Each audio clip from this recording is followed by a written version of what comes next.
Recording in progress. Call to order the Lowell City Council meeting for November 16th at 7:01. Roll call, please. Mayor Bennett, Here. Councilor Harris, Here. Councilor Stratus, Present. Councilor Myers, Here. Councilor Weathers, Here. Stand for the pledge. Pledge allegiance to the flag of the United States of America and to the republic for which it stands, one nation, under God, indivisible, with liberty and justice for all.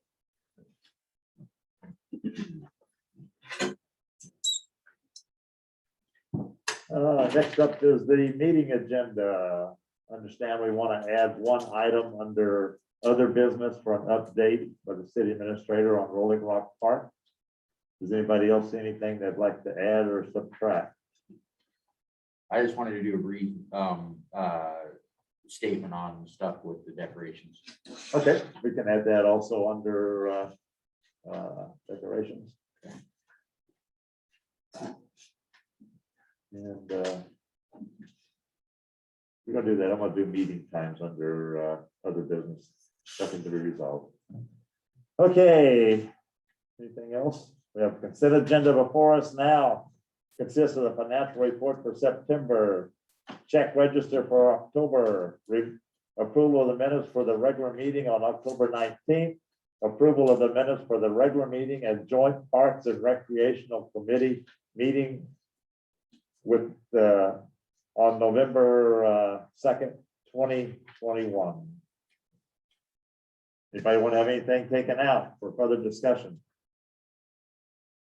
Do we have a motion?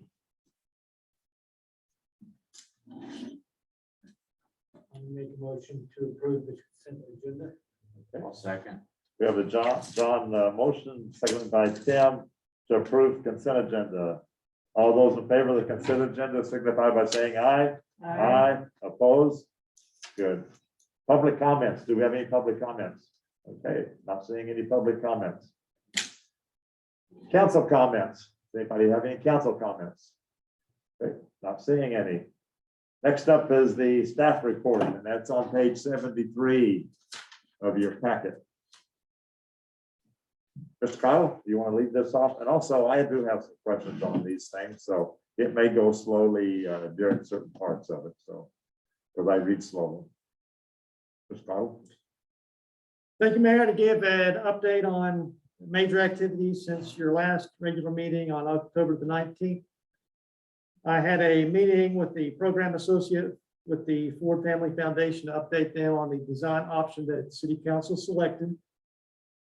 Based on the advice that she gave me, she recommended that I submit a grant request for the full project cost at 25% for $170,854. Based on the understanding that this would be a temporary location for the city hall. She said she would review that approach with her director and let me know if it needed to be adjusted, but for now, I'm turned in a request for 25% of the full estimated cost of $393,000. Plus what it cost us to purchase the property. She also made a few suggestions that she'd like us to see to further strengthen our application in advance of the February meeting. The first is to hold another small fundraiser. I met with Penny last week on that. She said even if we could raise, $1,000, get a few dozen people to pitch into that, even if we could do that, that would help. And then to have a preliminary budget and operations plan, and Penny is working on that as well. Do we need new donors? Is that what they're looking for? Or is it going to be grouped in a miscellaneous thing? It could be new donors. It could be people who have donated in the past. What's more important, it would be better if we got 100 people that pitch in $10 compared to one person and just turn in 1,000. So I don't think they really kept a tally of who donated the first time around. It was just a number. Yeah. that they submitted, so Hmm. they had, I think we had to have backup paperwork showing the names of it. The city kept a tally of that, but so that they had a tally if they came back and said who were the donors, that they could say, here are the list of the donors. But it never went forward to anybody else. We kept it so locally. So I'm sure that this will probably be the same way. We'll have to keep a list of donors of the people giving and the amount each person gives, and then we'll supply that in case they ask for it. Would be my guess is the way they would go again. And it could be the same person. And you can probably give on Monday and it can come back on Thursday, you know. And I'm guessing they want to see, I'm guessing they want to see a number in regard to, you know, the interest. Showing, it kind of shows the interest. in That's the correct. library, yeah. She emphasized that they like to see projects that are from the ground up rather than City Hall saying this is how it's going to be, and having some more people pitch in, showing support for it will do that. I also verified with Wayne County Economic Development that their pledge of $50,000 to go towards the conference / multi-purpose room is still on the table. I've started working with Penny Hummel on getting those two pieces together for the Ford Family Foundation grant in preparation for February. We have on the agenda later on an application with Business Oregon, and we'll talk about that in a little more detail. I've started implementing the shade tree program. I actually received another quote last week that was less than the previous one we got. It's still high, about $5,900 to do all 10 trees and plant the donated one.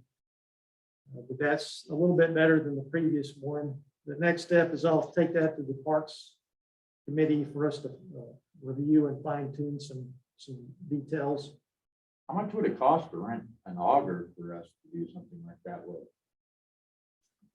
I mean, that just, I feel like we could get a tractor with an auger for our tractor for probably pretty affordably for a while that would do the job admirably. Especially if we're going to do Rolling Rock Park too. Yeah, I almost feel like you could purchase an auger for our tractor for that much. I mean, the augers we have to work for all hand augers are different. We want a larger one, but I just feel like there might be another way around this that might save us some money and give us more future opportunities for the same money. I think we should look into that. It wouldn't take more than calling the implement store where we got the tractor from and ask them how much like a 2-foot auger, 24 or 36-inch auger would cost. So the suggestion is to rent the equipment and for us to plant the trees with Or our staff. purchase an auger attachment if there's one. Rent would probably be. I think renting it's a fine option, but we may not be able to get one that goes on our tractor. We may end up having to rent a tractor and an auger. Yeah. If we can purchase an auger for our tractor, I think it's a win for the city in the long run, used for a lot of other things. Yeah. So maybe we could look at both those options, kind of compare the costs for those. It probably works to look into that, just to come back with a number at the parallel at the same time that there's others going on. That would be, I think it'd be a win for the city. Yeah. Okay. If we're seeing bids like $6,000 to plant 10 trees, I think we can go a different route and probably end up with a better outcome. Especially if we have to replace them. Yeah, and I think there's other things we could use that auger for besides just trees for the city. So lots of, yeah, that's already got a permanent mount. That was good. Good idea. We'll explore that option. Okay. Good idea. On the East Main Street property, I talked to the right-of-way agent. They're moving along with that. They're going to get that on their board agenda. I actually received a letter in the mail from him to formalize things. They're looking at a January 4th meeting to get this on their board agenda to approve the option agreement. And I'll let the buyer know that timeline. The buyer is reviewing the purchase and sale agreement. I actually received a preliminary phase 1 study for that property, and one of the items that's going to be an issue is the possible existence of underground storage tanks on that property. He's done quite a bit of research, and we haven't been able to find any documentation that those were decommissioned, so that could be an issue. I met a guy, he was at the memorial service for a long time lady here, Irvine or something. And he was here that long ago, and so I quizzed him and his relatives, and nobody remembers anything, any gas tank, gas station there on that property. There was one. Was there? I've heard from different ones that they remember that being there. Let me just- But I also, somebody said it was Okay, I an just- above ground tank. Well, that's what I was gonna say. So- So previous to a certain year, a lot of tanks were above ground Right. storage. They didn't even do underground storage. It's a quandary. So there is Yeah. a possibility that there was something Real there above pumpers. ground. The old pumpers. were- Yeah. were both in there. Oh, like up the street. So Yeah. is there nothing they can do? No technology to kind of scan the property to, I Ground penetrating Like a- radar. would do That would be the next step. don't know how expensive that is. Oh, I like that. There you go. Oh, missed that store. Got the shells. Well, I sitting missed the out there. building. Let me put it that way. So we actually got some correspondence from the Department of Environmental Quality. The previous owner back in the 90s was ordered to remove those tanks. And there's no evidence that she ever followed through on that. Oh, I'm sure she did. Yeah, that's, Uh-oh. I'm sure she didn't. Or if she did, it was. No. Mhm. So I'll let you know how that turns out. I was gonna check with Eileen Barney.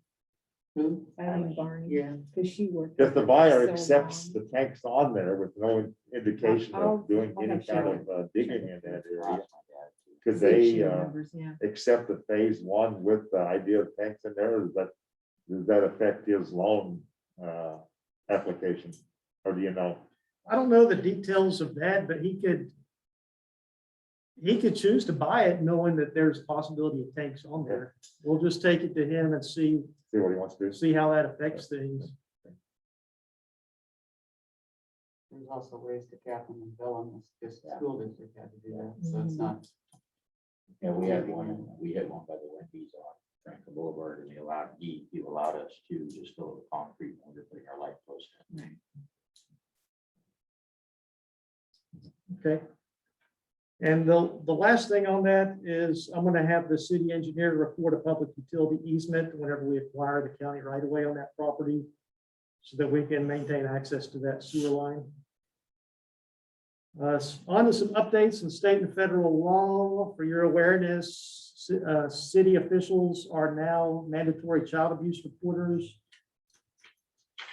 The legislative assembly passed some additional requirements on using contract building official services. I received correspondence from Northwest Code professionals today.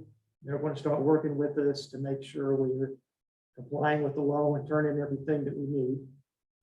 And the Infrastructure and Investment Jobs Act has passed. It's going to bring a lot of money to Oregon. I'm sure cities will be able to, I know cities will be able to get a portion of that for water, wastewater, wildfire. I'll continue to monitor that as more information comes out. And lastly, the land surveyor is scheduled to come out in December. I told them about the changes for the property line at City Hall. And we have some public hearings coming up for the floodplain development code. What questions do you have for me? I'd like to really focus on that obviously the water and stuff, but there was a lot of discussion earlier in the year after last year's wildfires that if we can really look for meaningful ways to obtain money to, address some of the citizens' concerns for the wildfire risks in our parameters, I think that would be good. This might be a way to get more done at once than just piecemeal like we were talking about doing before. Yeah, I agree. So, This really having to do with the building officials, that really strikes at small cities like us. If if you're like I know Cresswell has a building department, whatever, planning department, and Cottage Grove and something like that, but the small ones, and what it does is with the first time we went around with this was that they said that, you know, that we couldn't have outside, we couldn't have Civil West or whoever we use, and that we'd have to go through a governmental agency. And that, like I say, that impacted small cities. LCOG got in there and said, okay, we're a governmental agency. Can we hire Civil West to do that work to the small cities? And it came back in the final, I'm not sure how they ruled or anything like that, but it came back as no.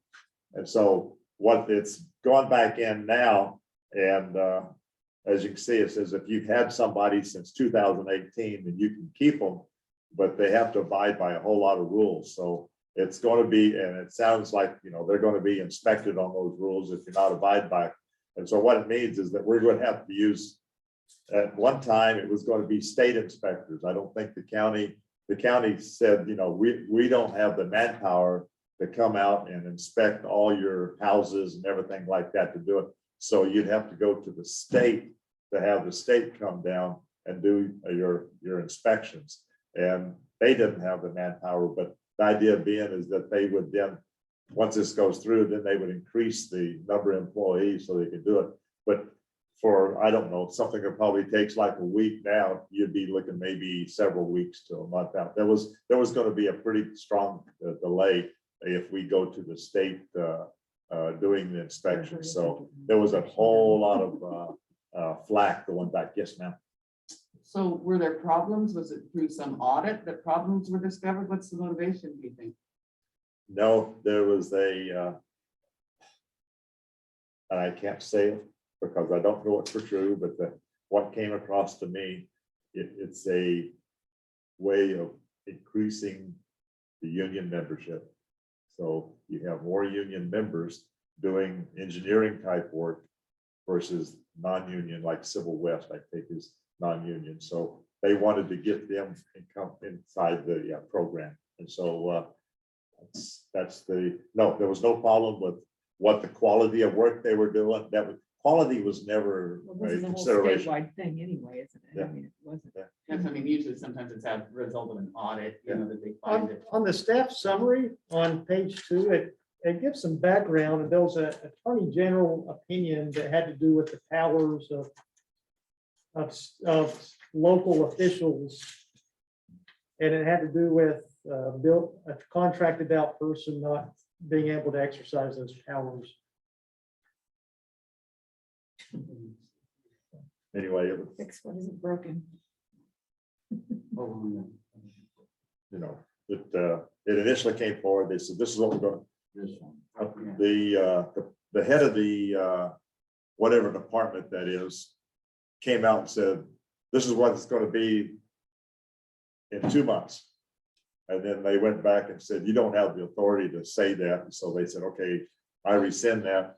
Now we're going to take it back to the legislature. And so it's gone back through now. So that's where they are. So it's coming back down. So like I say, the good news is that we've had Civil West, and I think that they do a good job. And but this has a lot of checkpoints that they have to maintain, and I'm sure they're aware of it. They're not doing it just for us, that they want to maintain their operation. But we went through this about 3 years ago, seemed like between 3 and 4 the first time around. Okay. That's the biggest part of that was my only comment. Any other anything else? Okay, Public Works on page 83. Mr. Baker. Good evening, Mayor and Council. Public Works update. I added a few things to be in here, so. Streets and parks, the vandalism and graffiti continue to be an issue at Rolling Rock Park. Had a meeting last week and actually a meeting yesterday with the administrator. We're spending awful amount of time in the park cleaning up, mostly vandalism. Graffiti. Vandalism Monday. So we have new directions. We review the camera footage and we'll do it again. Blackberry cleanup at Sunridge Park was complete on 11/9.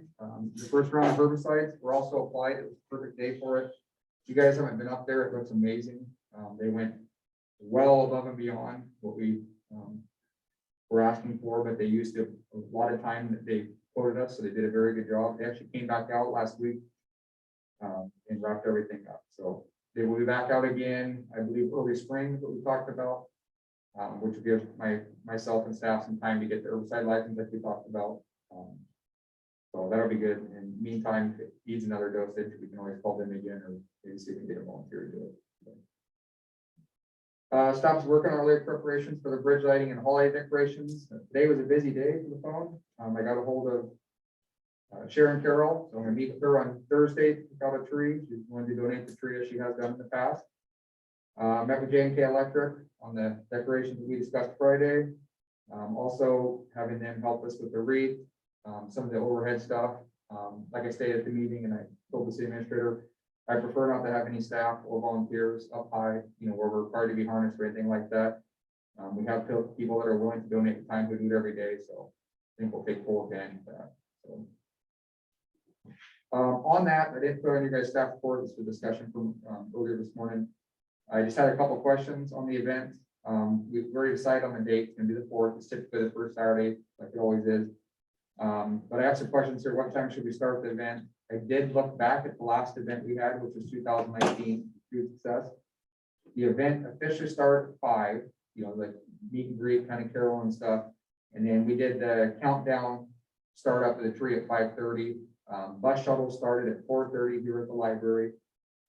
If everybody seems to think that's still a good time, it's gonna be plenty dark, as you guys see when we got here. So I think that's a good time. It's not too late.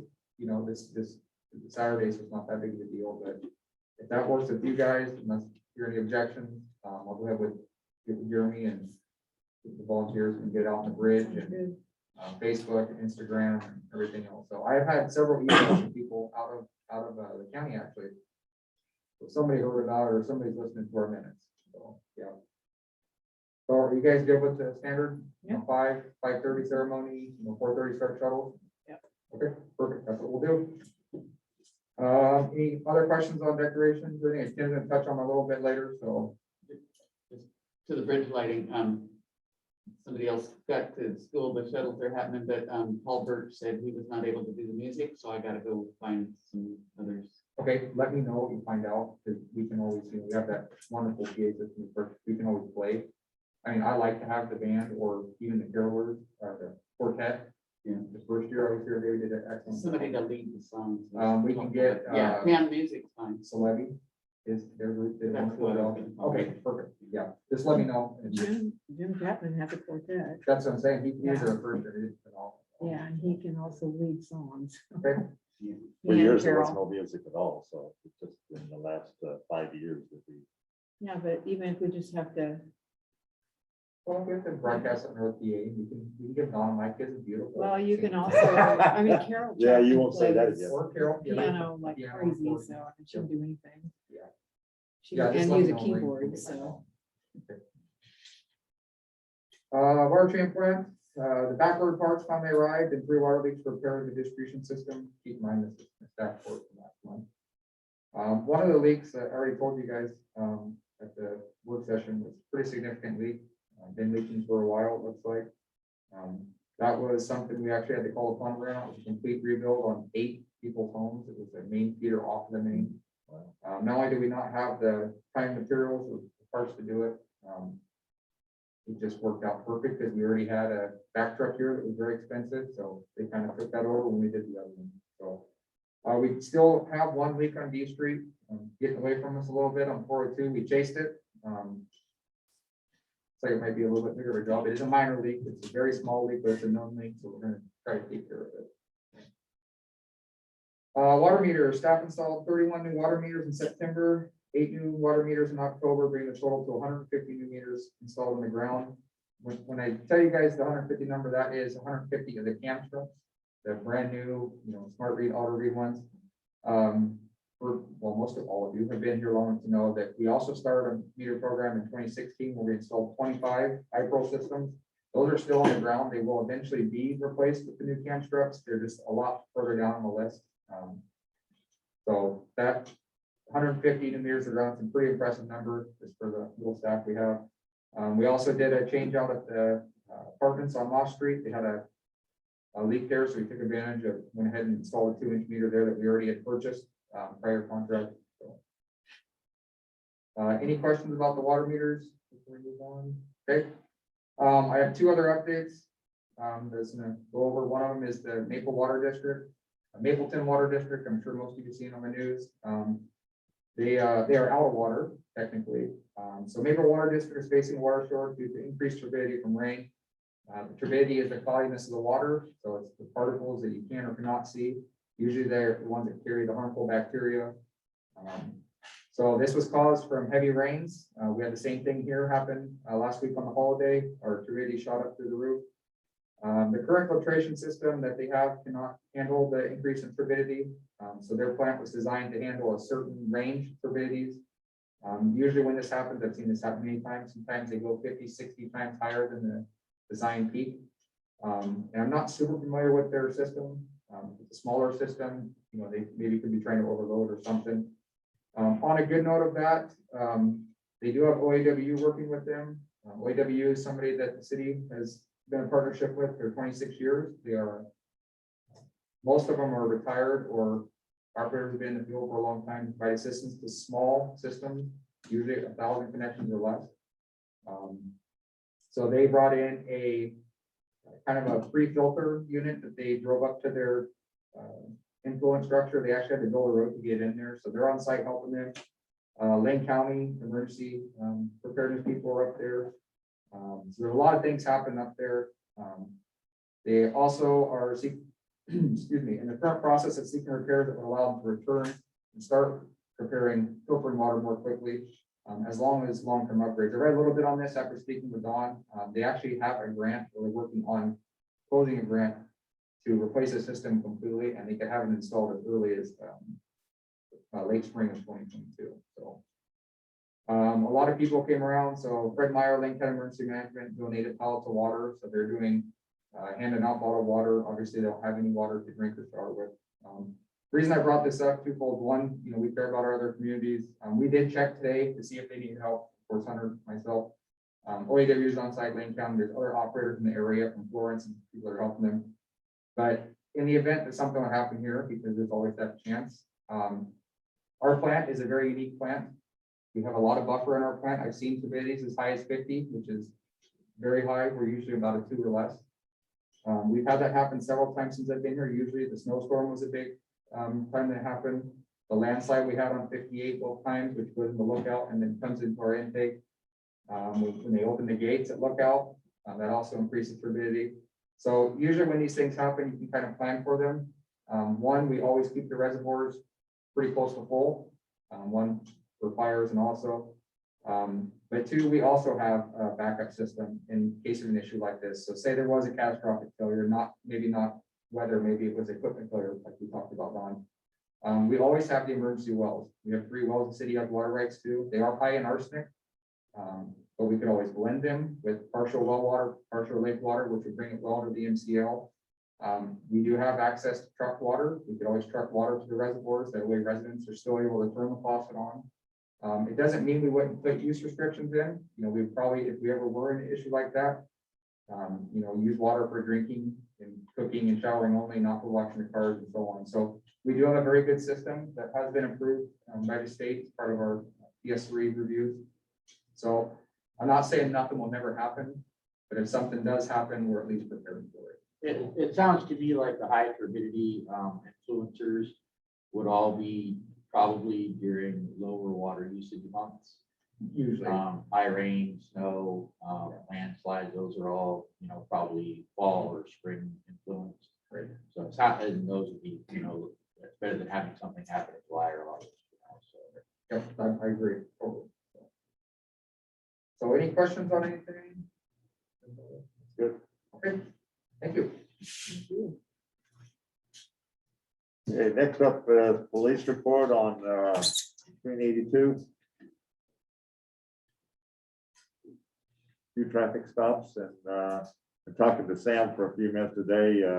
I guess Unity Court next week, or is it Thursday? I guess this week, I guess It's standing room only, so they got quite a few people coming in. I say standing room, they have to be outside. They bring in one person at a time, but it's like, I think 14 possible people that they may be looking at, so anyway. So no old business. First item up is new business, and that's on page 84. Motion to approve memorandum of understanding with Northwest Code professionals related to floodplain management and to authorize the city administrator to sign. You want to discuss this, Mr. Cottle? Thank you, Mayor. This is a memorandum of understanding with Northwest Code professionals. The Department of Land and Conservation Development has asked us to provide them with correspondence that clarifies what Northwest Code does for us with building inspections with respect to our floodplain ordinance. And again, this is in line with the DLCD's routine audit of our participation in the National Flood Insurance Program. And what this memo does is it verbalizes what they already do. And I should back up and say whenever we first started working on this, I asked folks if they could remember last time we had development in the floodplain areas, and nobody can really recall. But in the case that happens, this just says what they're going to do and what we as the city are going to do. And for example, they'll verify the base flood elevation of the floors. They'll check on the materials in the building, and the city will communicate where the flood zones are and what the base flood requirements are for those buildings. And that's pretty much it. Any questions? I take it the flood zones, what they're mainly talking about is the lots around the lake, right? That is correct. Versus wetlands where people were being below wetlands and stuff like that. That isn't as near as incorporated in this, correct? That is correct. This only applies to floodplain areas. That's only around the lake. Thank you. Any other questions? Do we have a motion? I'll make a motion to approve a memorandum of understanding with Northwest Code professionals related to the floodplain management and to authorize the city administrator to sign. I'll second it. Gail made the motion and Gail seconded. A motion to approve memorandum of understanding with the Northwest Coast professionals related to floodplain management and to authorize the city administrator to sign. Do we have further comments, questions? Not hearing, not seeing any. All those in favor of motion to approve memorandum of understanding with the Northwest Code professionals related to the floodplain management and to authorize the city administrator to sign, signify by saying aye. Aye. Opposed? Next up on 87, authorization for the city administrator to purchase 100 water meters and not to exceed $30,000. You want to further explain this, Mr. Cottle? Thank you, Mr. Mayor. In March, we purchased 100 of these water meters. Now we're coming back asking to continue our program of replacing our current water meters, which are outdated, they're inaccurate. These are I don't know if you call them smart meters, but they have radio technology in it where you can drive by and it automatically sucks up the consumption data. We budgeted $100,000 in the water fund for the American Rescue Plan Act. And I'm proposing that we use $30,000 of that to purchase these water meters. I had a question from a counselor on if we could calculate the staff time for installing these and charge that to the American Rescue Plan Act monies. We probably could, but I'll verify that if we can do that, and that's what we'll do.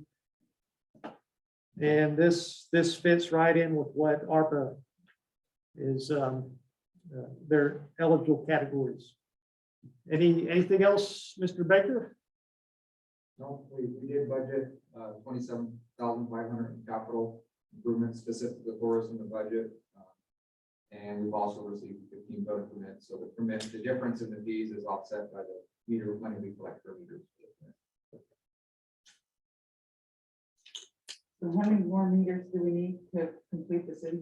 So total in the ground, not counting new construction, you have 454 meters installed right now in the system, and of those, 150 we replaced. That's So not 300 counting new left. installs. So we're right at about 20, just over 25%.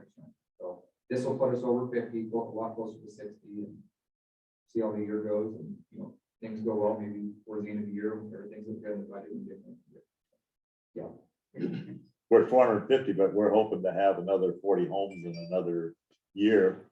We will definitely 18 have- months, so we're getting close to 500. Yeah, so in the those next- meters, we budget for those meters also, and they're paid for in the permit process. Right. So when we order meters outside of a capital like this, it's over 5,000 spending authority. Typically, we order meters at 10 at a time, and those are for repairs of existing meters, not replacements, or new installs. So we currently have 9 on the shelf that are reserved for the Crestview Estates and a couple homes up on site. Okay. So yeah, this would be strictly for the meter replacement program out of the capital. The, I know this is ARPA money. And I know an infrastructure bill was just signed. Is that going to provide us any more on that, or do you know yet?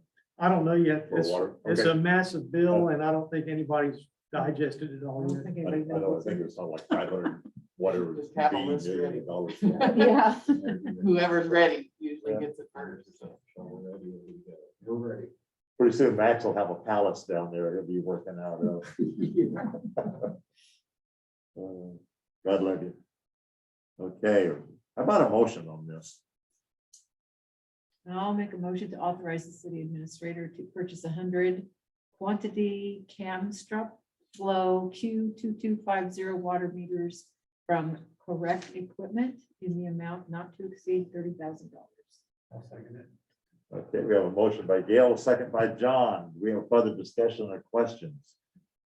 I'm seeing, not hearing any. All those in favor of motion to authorize the city administrator to purchase 100 quantity Camstrup flow IQ 2250 water meters from the Correct Equipment in the amount not to exceed $30,000, signify by saying aye. Aye. Opposed? Next up, having to do with the general application for Business Oregon for the Maggie Osgood Library on page 89. Mr. Cottle, please. Thank you, Mayor. I'm asking for city council approval tonight for us to move forward with this application with Business Oregon to obtain financing from them. In October, I reported to you that I was working on the first 2 steps to get to this point. I've completed those first 2 steps and they've invited me to submit an application. I'll say that this application is a draft. If approved tonight, I'm going to review it with the architect and make sure the budget numbers are correct and the schedule is correct. If there are any changes, it would be very minimal. So I'm asking for approval of the basic concept that I've presented here. I'd like to talk about the summary page that's right after the agenda sheet. At the top, we have the base project costs, which is the estimate that the architect prepared. Then I have some bid alternates that I've proposed below that. I'm not saying that we necessarily want to have each one of these on there or these exact ones. But what I am recommending is that we have some room in case we want to do additional things like doing a re-roofing or having a bigger security system. And also so that we can have some additional budget if needed once bids come in and it is higher than the estimate.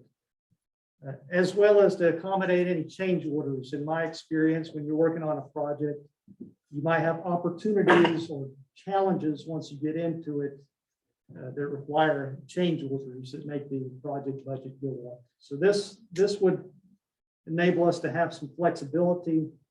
So we'd have a total project cost of $515,000. Of course, if we don't spend all that money, There's nothing that says we can't turn it back. Below that, I have a list of the sources of financing. So we have the Business Oregon loan, the Ford Foundation grant, the Lane County government. We have what we paid so far for architectural and engineering. I'm proposing that we use some ARPA monies to pay for the HVAC improvements. Of course, the donations that we've received, and we recently received the Ready to Read grant. So this would be to apply for $229,432 loan. The first loan payment would probably be in 2023. Well, we would know exactly once we get the contract from them. And then if you look at the loan amortization that I put here for a 20-year loan, the $229,000 would be a $15,000 a year payment. If we don't get the Ford Foundation family grant and we have to finance $400,000, that's a $26,000 annual payment. And of course, the plan is to sell the properties so that we can pay this loan off in 3, 4, or 5 years' time, as opposed to 20 years. What questions do you have for me?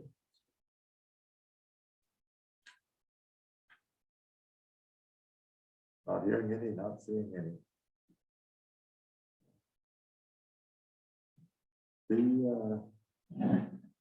They will come down once we get approval from the loan. They'll tell us the date of the first loan payment, things like that, right? That is correct. Okay. And they give us a check for whatever amount of money we're asking for. We stick that in the bank at that point, right? So we'll That be is working out. It's not like a line of credit where we'll be drawing on whatever. It's actually a lump sum. Correct. Okay. Okay, do we have a motion? Yes, ma'am. I thought you were gonna mention it. When that's approved, though, you're not gonna do any draw on this until we get to a certain point where we have construction documents and all that. We're not gonna. These, Oh, absolutely. You are absolutely correct. just because it says May 2020 is gonna be the first draw, and so, That's a typographical error. so I just wanted to clarify that with Jeremy. So it's not a current date, it's based on. Yeah, we're not gonna take it now and. put it in the date since May 2020. Any other questions? Do we have a motion? I'll make a motion to approve a general application with Business Oregon's Special Public Works Fund to finance the Maggie Osgood Library and City Hall construction project and to authorize the mayor to sign. We have a second? One second. Okay, Gail made the motion, Tim seconded. It's a motion to approve general application with Business Oregon Special Public Works Fund to finance the Maggie Osgood Library and City Hall construction project and to authorize the mayor to sign. Other questions, discussion? Not hearing, not seeing. All those in favor of motion to approve a general application with Business Oregon Special Public Works Fund to finance the Maggie Osgood Library and City Hall construction project and to authorize the mayor to sign, signify by saying aye. Aye. Opposed? Let's go forward. Next up is discussion having to do with police services on page 108. Should be the last page in your packet. Mr. Cottle will speak about this. Thank you, Mayor. As everybody knows, the issue of police services has been an ongoing topic of conversation in the community, and I'm proposing a way for us to resolve this question, and I'm asking for some direction tonight on which way you want to go with this, or if you agree with what I've outlined here. I've had meetings with both the Lane County Sheriff's Office and the Oak Ridge City Police on this topic. And both agencies have said they can provide an expanded law enforcement service for us. There are pros and cons to each agency. What I'm suggesting is within the next 2 months or so that City Council invite them to meet with you individually so that you can hear from them yourselves. And then you can weigh those pros and cons and decide if we go forward with this, which agency would be a better fit for the community. Afterwards, we could have a series of town hall meetings where a representative of the agency could speak to the community. And we could get feedback from the community, and we could also share the costs with them. We could also do other outreach through surveys or mailers throughout the early 2022 in the spring. And if we've seen that there's evidence of community support, I'm proposing that we put a measure on the ballot in November 2022, asking the voters to approve a property tax increase to pay for that contract. And per state law, that would be valid for 5 years before we'd have to go to the voters again. We also, I know compression is an issue. We do have some capacity for general, there's education, there's general government, and there's capital.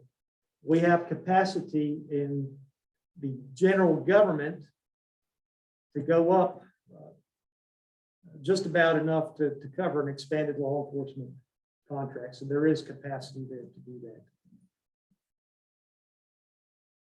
And if you're on board, I'll go ahead and start scheduling meetings with both of those agencies for next month or January. So when you say there's capacity, you mean to pay for it? So with the general, with the general government, there's a maximum $10 per 1,000 for the property tax rate. Oh, We're okay. not at the 10 yet. Oh, I see what you're saying. Okay, sorry. Have we thought about, sometimes I feel like, the police is good, but, to truly get, a lot, we gotta pay a lot. Correct. My guess is we're still gonna probably fall short of any kind of 24/7 coverage. Have we investigated any kind of like private security or anything? Is that any kind of a possibility? Because I kind of feel like, the police are good, they're awesome. I mean, that's the ultimate solution. But I really feel like we might be able to get some bang for our buck just out of having some people monitoring that those hours from 9 o'clock at night until 6 o'clock in the morning are really problematic for folks that got to work to keep an eye on their stuff. Is there any way we could attain the services of a security company to just drive around the city of Lowell and keep an eye on stuff? Obviously, they wouldn't have the same powers as a police officer, but I really do think that just the fact that there's an awareness from the people perpetrating these acts, that there was eyes on them, that we might see a great reduction, possibly even more than an increase of a 10% presence from police officers. That and I don't know what the cost to that look like, but I think it might be worth looking at. Yeah. I think it's a reasonable avenue to do some research on, to hire Securitas or one of these companies to see what it costs to have somebody come out here and just drive around Lowell all night. So they used to do for Dr. Jim. Yeah. Keep the vendors safe. And I think that per hour rate is going to be significantly less, and we're going to get more bang for our buck in terms of just having some presence. And, like I said, the arresting powers are great. I'd love to get these folks, thrown in jail or whatever, but I'm afraid, to be real honest with you, that even if we increase the police presence and they arrest a few people, that the way their jails are operating right now, they're just going to be turned out within 24 hours. That's So- what Oak Ridge says, but- So I think stopping having the criminals not want to be seen committing the crimes is really where it's at. I think that heading it off before it ever happens, not catching them after it happens, is really where the win is for our citizens. So. Well, I think that's something that we probably, if we get security, I know we use security for the Blackberry Jam, they come out and they kind of walk around and do whatever. But and I sat in on one of these meetings, and what I liked best was the sergeant from Cresswell. And if you look at their budget, they spend $1 million for 5 people. And half of it comes out of property tax, half of it comes out of a fee. So they're an even match. But the main thing that he said that was very interesting and that I found kind of like I say, interesting, was he said that, and they have 20-hour coverage or something like that, I think from like 2 to 6 or 3 to 7 or whatever, they're not covered. But he said that the criminals, there's different types of criminals. The drug dealers don't like the people that break into houses. And the people that break into houses may not like the drug dealers. So, but they all, they all kind of know each other. He said, so after when something happens, they go down and they start going around to the people and talking to them. Okay, now who do you think did this? Or, who did this? Do you know? And he said they quite often get a lot of course, they've been doing this for a number of years. They get a lot of information to follow up the following day about who did this to what. And he said there's a really a kind of an honor system among the crooks. I don't want you doing that and stay off my corner and all this and that. But as for the nighttime, if the guy's driving around, if there's more than one person involved, they can call each other on cell phone and say, hey, okay, he's over in Reno Vista now, so go ahead and do it. So, but they usually don't have to organize, I don't think. So having somebody driving around during the night is a good thing, but I think having somebody in the daytime that actually follows up on some of these crimes, I think is probably equally important, if not more important, because once somebody gets slapped into handcuffs and they're carried off, it's going to send a message to other people than if somebody just driving around. And I went through this 3-4 years ago or whatever with Oak Ridge. And if somebody is arrested, if Oak Ridge arrests somebody, then they charge us the fee that they're going to be charged by the jail to take them to jail. So we're paying for that guy's rental. And the other was with the county. If we go through the county, then they pay for their own rental. So boy, I tell you what, it's not cheap, but if that's where the community wants to go, and like you said, what he says, we're going to have to put it on the ballot because I don't have the desire to hang these big fees, charges, numbers on residents. It's just the residents going to have to, majority's going to have to say, yes, we agree. I'm not saying one or the other. Oh, no. I agree with you That's that we should look into that. That might be an interim Say- answer that we have. We may, by doing just that, we may see a decrease, but we're gonna have to fund it. But that might be the best solution. I don't know. And the other thing I hear from you is we should hire drug dealers. Yes. I heard that. Yeah, we hire drug dealers to make sure there's no more break-ins because it's bad for business. Well, I think we can explore all three, and I think Jeremy's ideas are excellent in regard to, we're really doing something then to try and Yeah. solve this problem and bringing the city in. They can see us working on it, and then they're gonna have to make a decision on what they want to pay for. So I think it's a good idea. You can see on the social media things written in there, there's a concern, and I think that they want to actually be informed about what the options are. Well, I do too, and I'm sure there's gonna be some that are like, they want it, but they don't want to pay for it. Yeah. We'll see how that goes, but the fact is, they have to pay for it if they want it, and But I think they deserve to have the town hall meetings and Yes. be Yeah, that's presented with really the good. information. So I think it's, I mean, is there a consensus? We go ahead and have the Yes. city administrator. November continue election on that? is really aggressive timeline though, based on what you have to do prior to that. That's a very, very aggressive timeline without having it develop further. So I'm just saying, I'm not putting cold water on it, but that would have to be an absolute all-out top priority if you want to pass it. Yeah. I mean, if you want to just put it out there. Yeah, no, there's going to be some education need on that thing. Yeah. so we need to start right away. I think we can do it, but Counselor Weathers makes a great point that we need to start working on it right now. And they already have contracts like with Presto and stuff that they can bring in and present. So that it's not something brand new that they're putting together. They have one with Benita also. So it's, and I think Marcola went through, or what, I think it's Marcola Valley or Mohawk Valley. Mohawk Valley, there you go.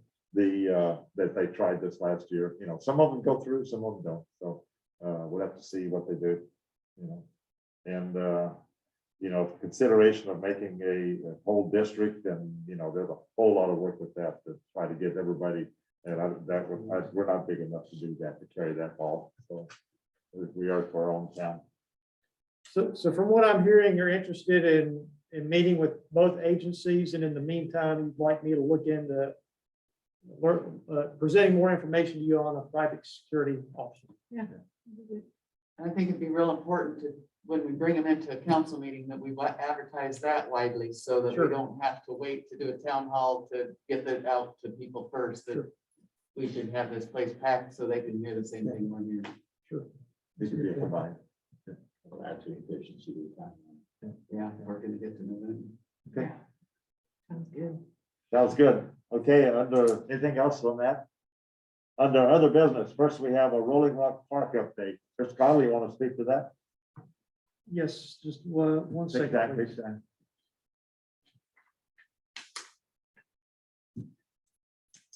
Okay, I talked to David Doherty today with Doherty Landscape Architects, who the council previously approved a scope of work with him for the Rolling Rock Park project. He's ready to get started on the design, and I'd like to set up a joint city council Parks Committee meeting in December so that we can look at the design, confirm it, change things, tweak things, kind of like we did with when we kicked off the library meeting. So I'd like to put some dates up here and see if we could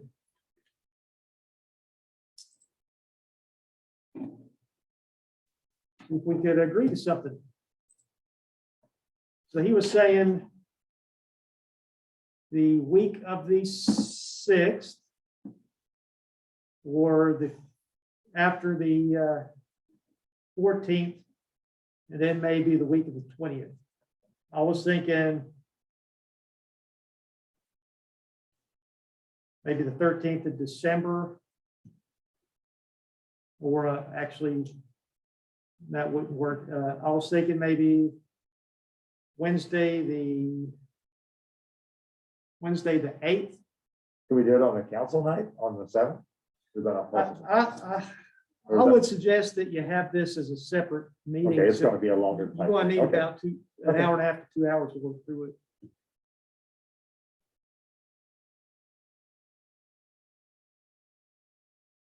Do you want to send out We've a, got a Grange meeting on the 8th, but I would Yeah, that's prefer on to do it in Thursdays. an off week from our regular city council meeting.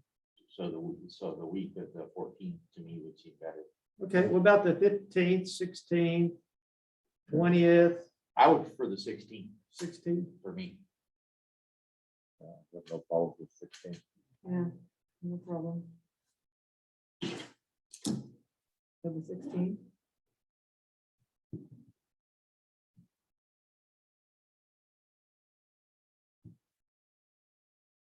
Evening meeting?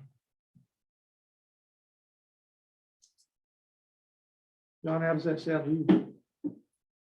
What do you guys think about going at I don't 6 know. instead of 7? Okay. Go ahead and sit, yeah, I'm Get good us with out of that. here by 8:30 I'm good with that. versus dark, it 9. feels like What, it's what do we have the meeting Yeah. for? Just to talk to them? Look at their design, Why? see if we're on the same page, what we want to add. We don't even subtract. have the money for it yet, so why are we looking at it? So, I mean, honestly, that's during Christmas. Yeah, people are gonna be traveling. And I don't care. I'm not going anywhere. My kids are coming in, but I mean, I don't disagree with him. I mean, we got a lot on our plate now. and we're not gonna do anything with the park till we start looking at it January, February, but we don't even have any finances set up for it yet. You can talk all you want till you blue in the face over something that you can't pay for, so why do it?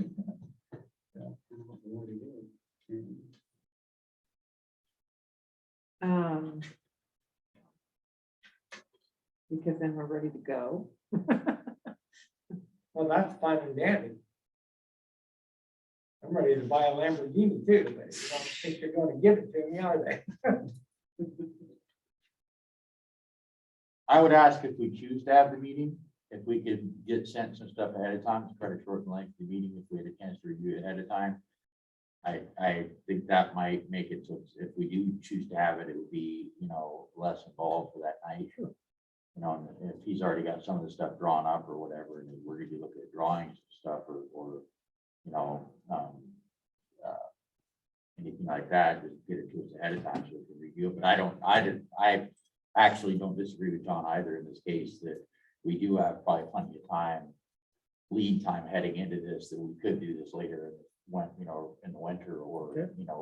later in, after the turn of the year. I don't disagree with that. But I don't see necessarily any high demand for taking up time during the holidays to do this at the moment. We're not gonna, even though it would give us some notice, I don't think it matters whether we got 6 months notice or we got 6 months, 7 months notice. I think, or 13 months versus 12, so.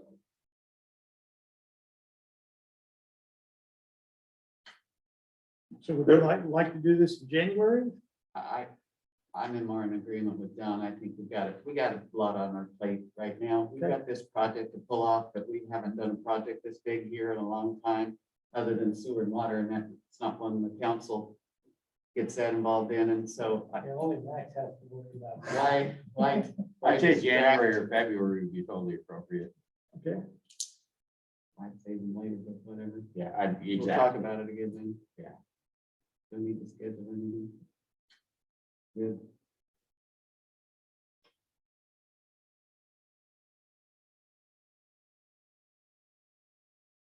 Yeah, especially if we're already gonna have a special meeting or a meeting with the cap sheriffs and Cresswell. Yeah, I We've got a think lot John's on our absolutely plate. on the money. There's money that's being provided, matching funds from Oregon. How long does that last? Is there a timetable whenever we lose that window or? you're Or talking that- about for the pending grant that we have? to do? Well, yeah, there's 200 plus 200, they were gonna give us 200. Is there a timetable when that's cut off and we have to reapply? No, we're still in the running for that. The Historical Research Associates finished their field work Okay, out there, and we're just waiting for them to finish the report so we can turn that into the state and then get our money. okay, so we're still, okay, so, But those are generally annual anyway, those grants through RPD. Got one for Paul Fisher Park. I don't know whether I'm putting it right spot. Yeah, Shouldn't, obviously. they're not going to cut us off and say, you're not getting it, you got to reapply. okay, So we haven't fully applied yet. yeah, we have. Okay, Yeah, We just need to get the clearance from the Oregon Historical folks. correct. Yeah. I don't believe they would have pushed us this far along if they're going to say, well, we're not giving you money anyhow. I'm all but certainly have the money. A lot of times with a scenario like that, with what the historical folks were doing it would probably never hold us up. It would change the amount that we might be required to do monitoring as we do certain phases of excavation or anything like that. So, and the level of monitoring, whether they just kind of sift through, 1 out of every 10 cubic yards of soil, or whether they do, a really fine look. I don't think it would ever hold us up. I think it's just finding out what we need to do to monitor the project, or maybe no monitoring at all. But they didn't find anything. Yeah, so it's probably gonna end up being no monitoring at all, or minimal Yeah. monitoring as we did. And I don't honestly, we're gonna be doing some trenching and stuff like that, but it's not like we're digging a 50-foot pit out there, so. Okay, so from what I'm hearing, I'll let him know that I'll be back in touch with him to see about January or February to kick this project off. that sounds good. I think it's something everybody's agreed on in the master plans, and we need to, start working on it. One thing I would like to say about Rolling Rock is, and I've said this before, I really, I don't think we're gonna be changing elevations drastically. I think the elevation of that park is pretty well determined by the street and the sidewalk that already exist and the existing part of the park that's already adjacent to it. It's pretty much surrounded. I would like to push to figure out elevations and locations of trees as the main priority for that park, and integrate getting some tree planting into that park as soon as possible like that would be the first step of Rolling Rock Park is getting our trees planted. And that Not could be, wait until the end after everything else is done and we lose 2 to 3 more years of growth because we drag up that. and I think that would be the initial design package that we'd probably be looking at coming back. That's something that's, like you say, we can bring in the dirt. Dirt's pretty cheap. And Get it up have it level, elevation and get them planted. and we can pinpoint where the tree should go.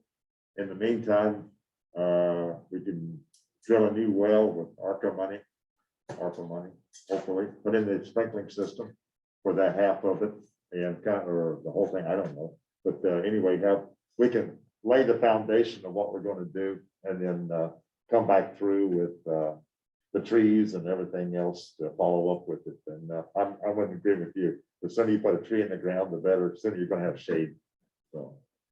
So like I say, it's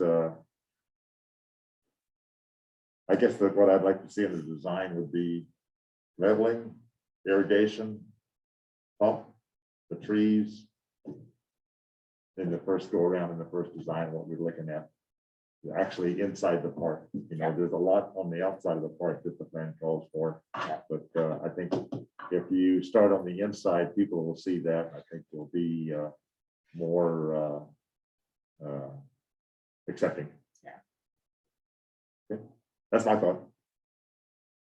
But anyway, that's for January.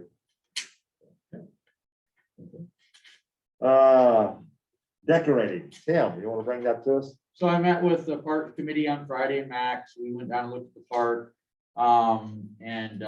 We got a plan for November 26th through the 28th is kind of a window for the park. There might be some outliers for that. I put a notice out on social media regarding the parks that the community might take part in. Max already said J&K is going to help us out with a lot of the upper stuff with their lift and ladders. But there will be some stuff the community can be involved in. And one of those things is the community tree. And so we've discussed this in the past. I think most of the council already has awareness that our intent is to purchase a live tree like a noble fir or a blue spruce and keep it in a planter for the time being till this work we just discussed about Rolling Rock Park gets done, find a location for that tree and eventually get it in the ground. And then hopefully it will grow and be our community tree forever and grow with the community. That's the desire. Did some research last week after we had our meeting and found that I can purchase.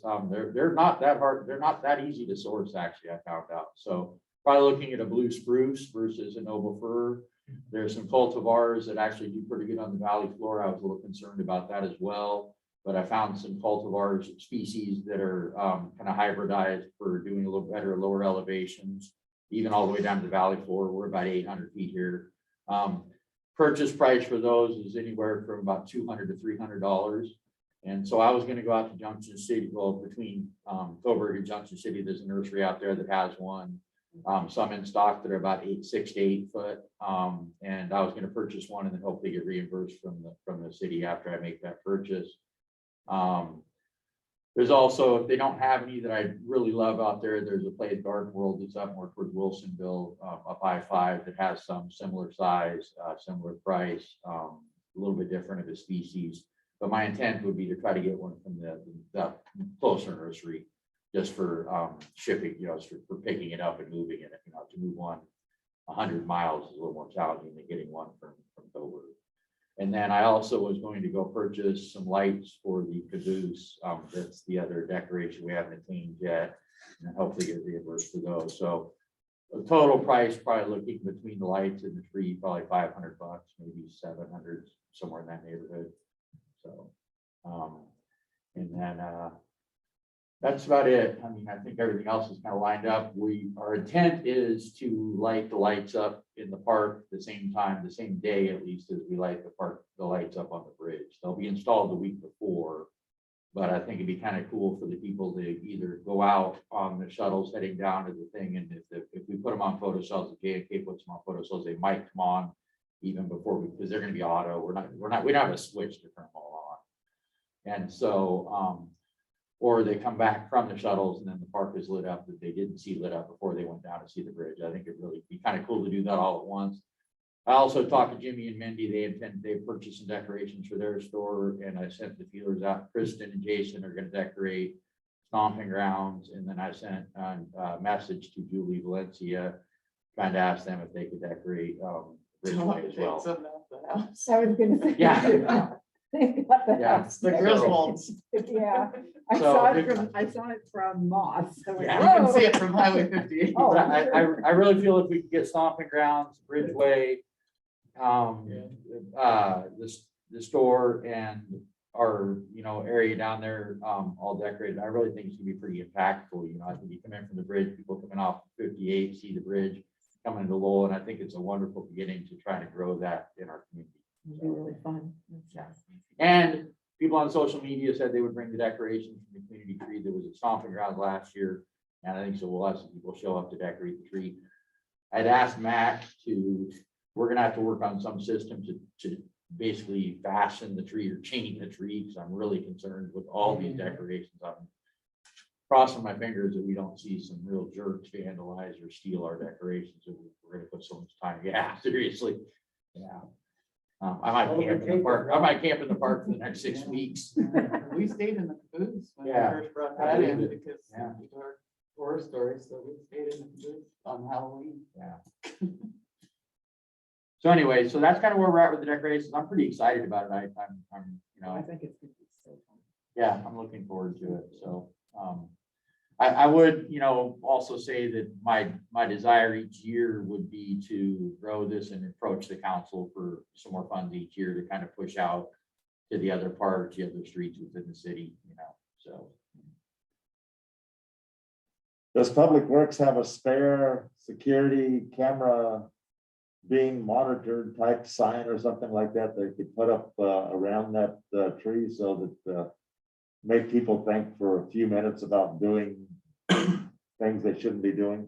There is 3 cameras on the stage. That's the intent right then, on the stage. You put it on the stage? Yeah, I think that's that way we have a short extension for it. There is We're some. really trying to limit that as much Okay. as possible. We don't want a bunch But, of extension. I think an cords. additional sign that says, we can see you. So right now, Max has approached J&K about moving an outlet to the top of each of the light posts to plug the snowflakes in. And we have figured out a way to get a short extension cord on the caboose to light the lights up there. And then the banners obviously aren't lit, so really trying to minimize electrical hazards and tripping hazards and easy theft, takeaway items. To be real honest with you guys, it would suck to have the tree stolen, but to decorate each of those snowflakes is almost as much as that Christmas tree. So. Okay.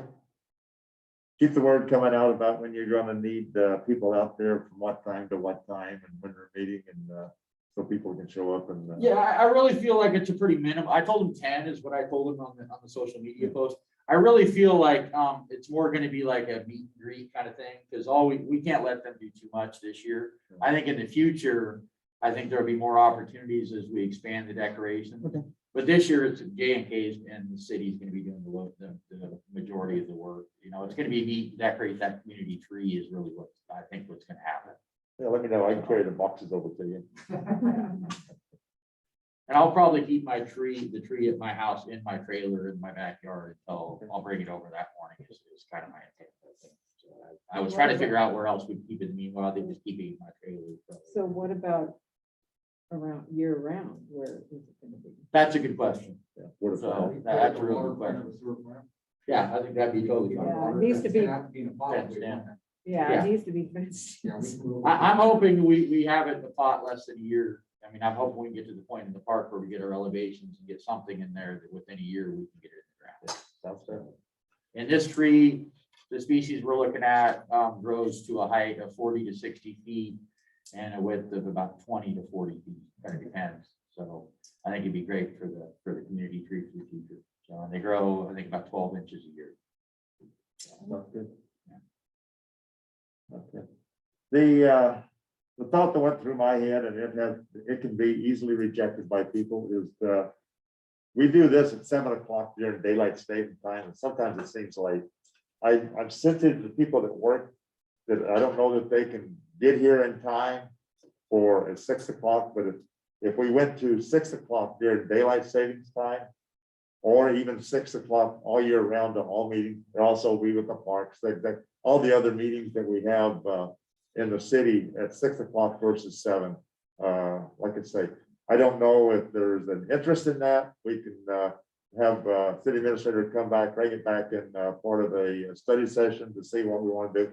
If we don't want to do it, it was just a thought that to get in here a little earlier, but I don't want to impact people that can't get home from work, get something to eat, and come down here and say, you know, it's cutting it too short. So that's just a thought that I had went through my head. So I have a long commute. I don't know about all that. traffic's bad too, huh? Traffic's real bad. I But, wouldn't mind it, but. They like to say, I'm amicable to it for at least the daylight savings times. I don't know about the whole year. okay, we can For me, start. it's not the getting home, it's having time to get something to eat, get down here, and often the couple hours before the meeting is when I'm really perusing a lot of the stuff we're gonna be going over at the meeting, to be honest, so. We can ask the city administrator to bring it back in the session. I think it's a great idea. Yeah, I kind of like it too. You So. know, getting out of here at 8 versus. Sun goes down, I take a nap, and I come down here, so. Anyway, I'll let you work on And that. I also think we should just get rid of daylight savings time.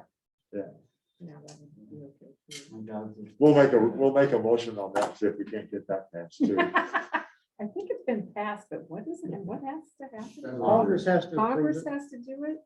I don't think it's been passed by Oregon. Yeah, Well, I thought Oregon. I did. know it did by Washington, but they're not doing anything. yeah, I think It has to be an agreement on the whole west coast. Well, and I thought Oregon did, but. I think, The paper, it said. I think Oregon did, like you say, Gail, but I think they said we passed it, but we're waiting for Washington and California to agree with us. Gotcha. And so, Yeah. And we know California won't. yeah, they, Well, we obviously don't do it in the city of Lowell already. Look at the clock. We just ignore it. yeah, this is late. Okay, we can discuss that next time. Last thing up, public comments, public thoughts, anything? I got a few things, but I don't want to say anything tonight. Okay. Okay, we're going to be adjourning this meeting to go into executive session. We will not be reconvening after the executive session, so we're adjourned at 8:18.